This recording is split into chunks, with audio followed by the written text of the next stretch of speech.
Class में हम लोग हमारे परिवेश के पदार्थ क्लास 9th केमिस्ट्री के अति लघु उत्तरीय प्रश्न को देखेंगे।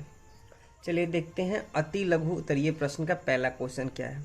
पहला क्वेश्चन है, वह चीज क्या कहलाती है जो कुछ स्थान घेरती है तथा उसमें द्रव्यमान होती है, आयतन होती है, वैसे वस्तु को पदार्थ, उस वैसे चीज को हम लोग पदार्थ कहते हैं। वैसे चीज को क्या कहते हैं? पदार्थ। जिसके पास जगह छेकने की क्षमता हो, द्रव्यमान हो और आयतन हो, वो क्या कहलाएगा? पदार्थ कहलाएगा। दूसरा है द्रव क्या है, द्रव्य क्या है। तो द्रव जो होता है, द्रव्य भी एक प्रकार का पदार्थ ही होता है, उसमें निश्चित संरचना तथा अस्पष्ट गुण पाया जाता है। इसका आंसर हो जाएगा निश्चित संरचना तथा अस्पष्ट गुण होता है। द्रव क्या है? तो द्रव एक ऐसी पदार्थ है जिसके पास अस्पष्ट गुण तथा निश्चित संरचना होती है। तीसरा क्वेश्चन, क्या चीनी एक द्रव है? तो हाँ, चीनी एक द्रव है। चौथा, पदार्थ की विभिन्न अवस्थाओं के नाम लिखें। पदार्थ के मुख्यतः 5 अवस्थाएं होते हैं, लेकिन आपको इस किताब में 3 अवस्थाएं के बारे में जानना है, ठोस, द्रव और गैस। ठीक है। और एक चौथी जो अवस्थाएं होती है वो होती है प्लाज्मा अवस्था, और 5वीं जो होती है वो बॉस आइंस्टीन कंडेंसेट, जिसको BEC कहा जाता है। ठीक है। नेक्स्ट 5वीं जो है क्वेश्चन, पदार्थ द्वारा अधिकृत स्थान, मतलब पदार्थ के द्वारा ज्यादा स्थान को छेकने स्थान को क्या कहा जाता है? तो उसको हम लोग आयतन कहते हैं। क्या कहते हैं? आयतन कहते हैं। तो 5 नंबर का आंसर हो जाएगा आयतन। उसके बाद है छठा, 10 डिग्री C पर जल की भौतिक अवस्था क्या होती है? 10 डिग्री पर क्या होती है? 0 पर बर्फ होता है, 0 से ऊपर जाएगा जल हो जाएगा, 100 जाएगा तो उबलने लगेगा। तो 10 जो होगा वो आपका क्या होगा? 10 होगा आपका द्रव अवस्था। क्या होगा? द्रव अवस्था। नेक्स्ट आते हैं 6 नंबर पे। अब देखते हैं 7 नंबर क्वेश्चन। 7 नंबर क्वेश्चन है, अंतरा अणुक स्थान से आप क्या समझते हैं? देखिए, पदार्थ के अंदर जो स्थान होते हैं, रिक्त स्थान, पदार्थ के अंदर के रिक्त स्थान को अंतरा अणुक स्थान कहते हैं। पदार्थ के अंदर कण होते हैं। पदार्थ के अंदर क्या होते हैं? कण होते हैं। पदार्थ के अंदर कण होते हैं और उस कण के बीच जो स्थान होते हैं, रिक्त स्थान, अंतरा अणुक स्थान उसको कहा जाता है। और उसके बाद है अंतरा अणुक आकर्षण बल। जो कण के बीच रिक्त स्थान होते हैं वो पकड़ने के लिए, मतलब जो कण को पकड़ने के लिए क्या होता है? बल लगता है, उसी को हम लोग क्या कहते हैं? आकर्षण बल कहते हैं।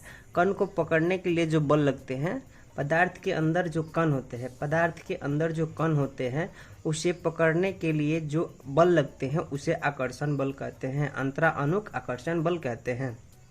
उसके बाद 9वां है, ठोस पदार्थ में बहाव क्यों नहीं होता है? तो ठोस पदार्थ में बहाव इसलिए नहीं होता है क्योंकि उसमें आपका अंदर का जो स्थान होता है ना, वो खाली स्थान कम होता है, रिक्त स्थान बहुत कम होता है। अंदर जो होता है, ठोस के अंदर जो भी मतलब ठोस पदार्थ होते हैं उसके अंदर का अंतरा अणुक स्थान जो होता है कम होता है। अंतरा अणुक स्थान कम होने के कारण इसमें बहाव की प्रवृत्ति नहीं पाई जाती है, जो कि द्रव में पाई जाती है। द्रव में बहाव की प्रवृत्ति पाई जाती है। इसमें बहुत सारे कण होते हैं। इसमें 9 नंबर का ही आंसर हो सकता है, 9 नंबर का, कि इसमें बहुत सारे कण होते हैं जो मजबूती से आपस में पकड़े हुए रहते हैं, बंधे हुए रहते हैं। आंतरिक स्थान बहुत कम होता है, जिसके कारण इसमें बहाव की प्रवृत्ति नहीं होती है। इसके बाद देते हैं 10 नंबर। 10 नंबर का है, ठोस पदार्थ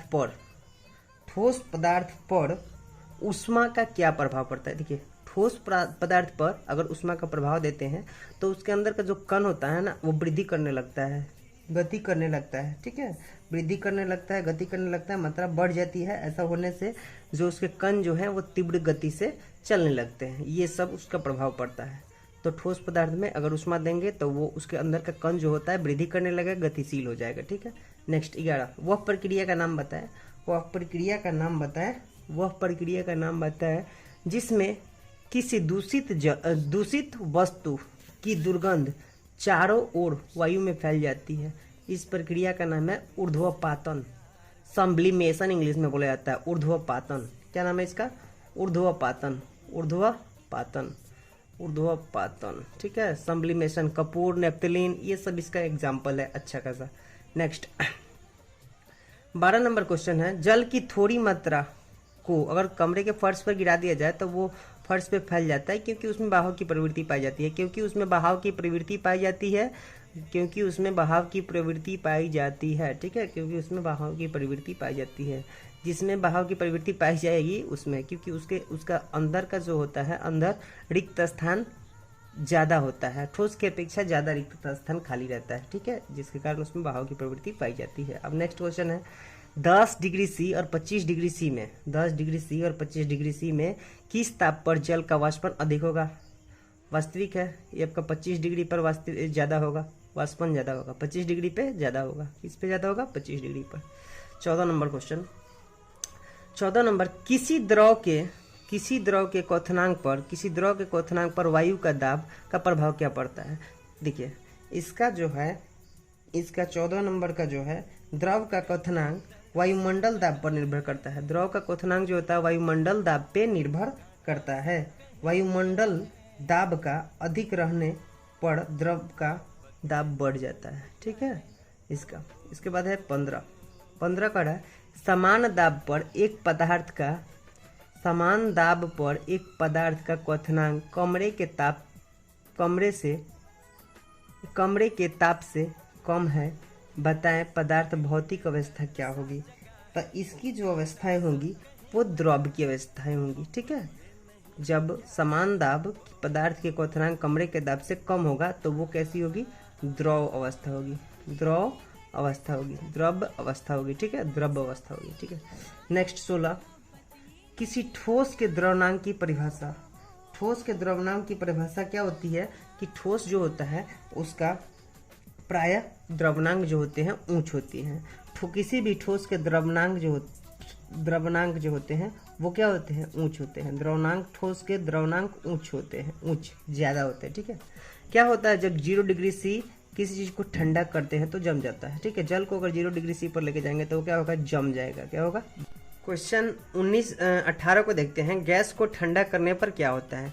गैस को ठंडा करने पर उसके जो कण होते हैं, कण की ऊर्जा कम हो जाती है। गैस को ठंडा करने पर कण की ऊर्जा कम हो जाती है और उसके कण जो होते हैं धीमी गति से चलने लगते हैं और कण के एक दूसरे के अधिक निकट आ जाते हैं, ये प्रभाव होता है, ठीक है।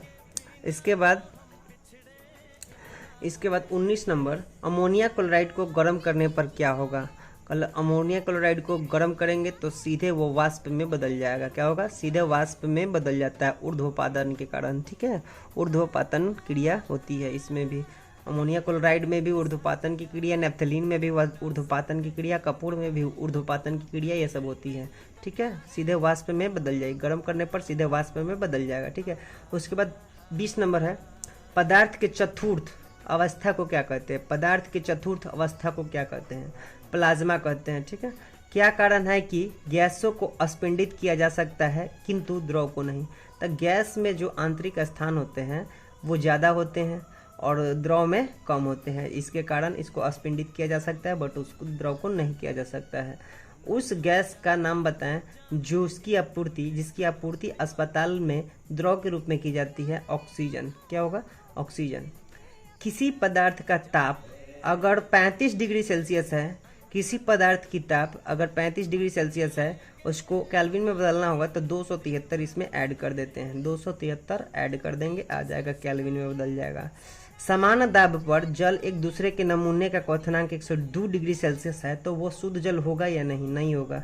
शुद्ध जल गैस से जो वाष्प ठंडा होकर संघनन करके जो बनती है अशुद्ध जल, वो शुद्ध जल होता है, ठीक है, या वर्षा की जल शुद्ध जल होता है। उसके बाद उबलते हुए जल की तुलना में भाप अधिक जलन पैदा करती है। उबलते हुए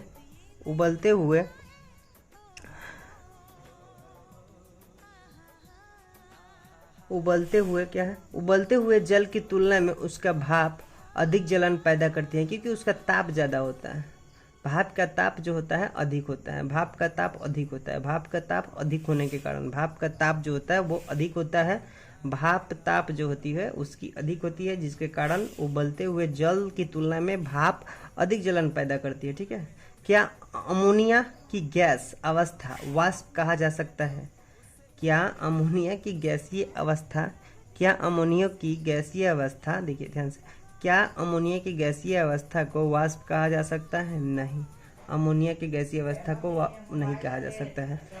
एक ऐसे सामान्य पदार्थ का नाम लिखें जिसे गर्म या ठंडा करने पर उस अवस्था में हो सकता है। ये जल है। ठीक है। जल को गर्म कीजिए, ठंडा कीजिए, समान अवस्था में आता है और कुछ नहीं आता है। ठीक है। 27 एक ऐसा चीज़ है, 27 नंबर एक ऐसा चीज़ है, समान पदार्थ है जो आपको गर्म करो या ठंडा करो वो निश्चित मतलब फिर वो अपने जगह पे आ सकता है, वो है जल। जल को ठंडा कीजिए, बर्फ़ हो जाता है और फिर वो पिघलेगा, मेल्टिंग होगा तो फिर वो जल हो जाता है। ठीक है। इसके बाद आता है एल्कोहल और ईथर में किसका वाष्पन तेजी से होता है? एल्कोहल और ईथर में किसका वाष्पन तेजी से होता है? तो एल्कोहल ईथर में ईथर का वाष्पन तेजी से होता है। और ये 28 क्वेश्चन दिया हुआ था, इसमें अति लघु उत्तरीय हमारे परिवेश के पदार्थ क्लास 9th भारती भवन का। फिर अब इसके बाद हम लोग इसके चैप्टर 2 को अति लघु को देखेंगे नेक्स्ट वीडियो में। तब तक के लिए बाय।